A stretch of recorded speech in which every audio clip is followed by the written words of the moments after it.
ya, sehingga kewibawaan organisasi itu terlihat dan itu membantu proses persidangan di pengadilan, karena dengan kewibawaan organisasi advokat maka pengadilan pun akan menjadi terhormat karena dijaga oleh organisasi advokat yang kuat.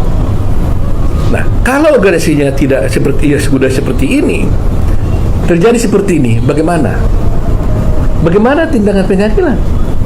Karena kewenangan pengadilan hanyalah terbatas kepada penyumpahan advokat. Jadi umpamanya organisasi advokat mengangkat seseorang advokat, kemudian diajukan ke pengadilan untuk bersumpah di pengadilan tinggi. Karena undang-undangnya mengatakan seorang advokat sebelum menjalankan tugasnya dia wajib bersumpah di pengadilan tinggi. Hanya satu pasal ini campur tangan pengadilan kepada dunia advokat ini.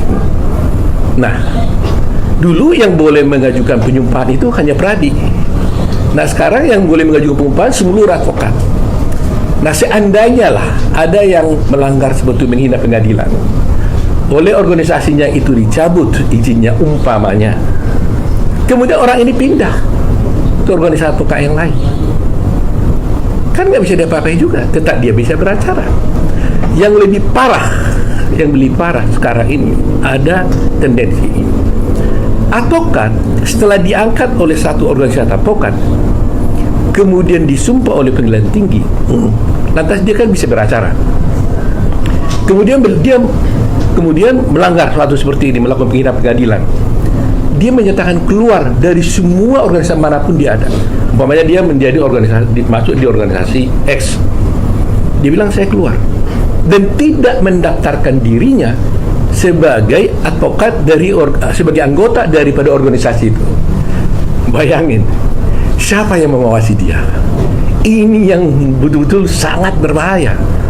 Jadi ada satu individu mengaku diri sebagai penegak hukum, tidak terdaftar di organisasi advokat manapun, dia bebas berkeliaran melakukan perbuatan hukum apapun, dan kalau dia menipu kliennya, dia tidak ada satu orang pun yang bisa menindak dia. Itu mengerikan.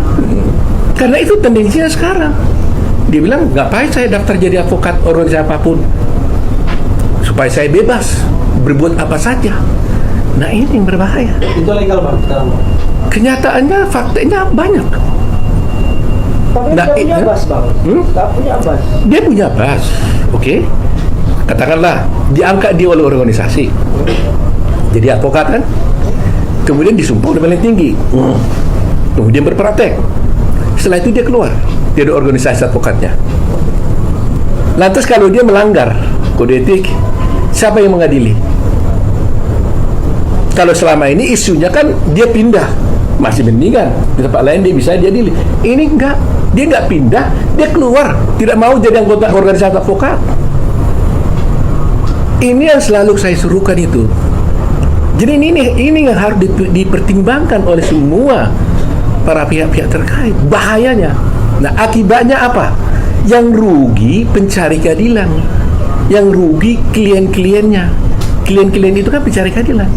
Jadi bayangkan seorang advokat tidak terdaftar di dalam satu organisasi advokat, melakukan proses bantuan hukum, dia tipu kliennya, nggak ada yang bisa mengadili. Kecuali penipuan mungkin bisa dibawa ke polisi. Beda. Inilah yang berbahaya dalam sekarang ini. Bang, mungkin nggak, Bang?